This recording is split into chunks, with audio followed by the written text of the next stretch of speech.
Hi, Miss Lady Lu. Can you tell me about yourself? My name is Lidilu Salundagit. I am 34 years old from General Santos City, Philippines. I have a live-in partner. Do you have kids?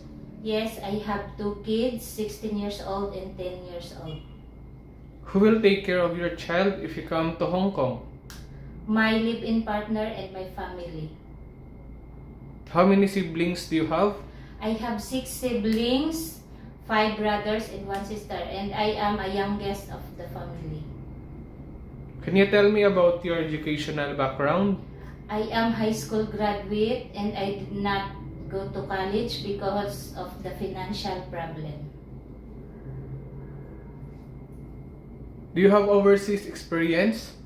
No, sir, but I work here in the Philippines 2 years and 10 months from January 2010 to November 2012. And I work an elderly employer, age 54 years old, together with her grandchildren, 8 years old and 12 years old. I do all around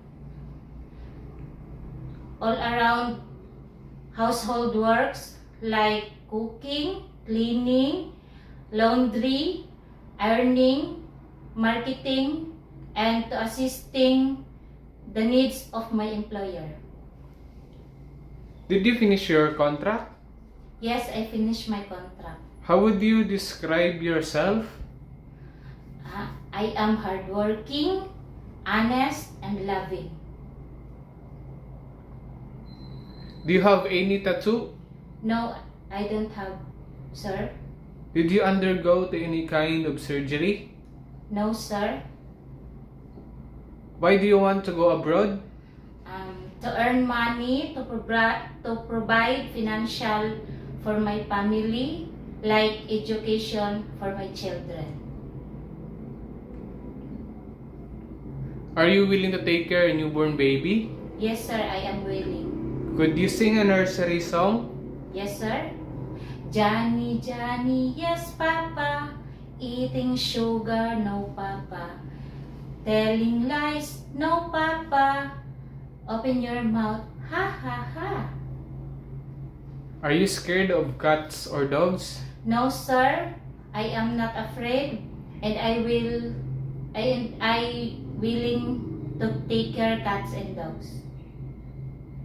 Give me your idea how can you take care of naughty children and children with tantrums. I will talk to them calm voice and to tell story, and I will show them that I care them.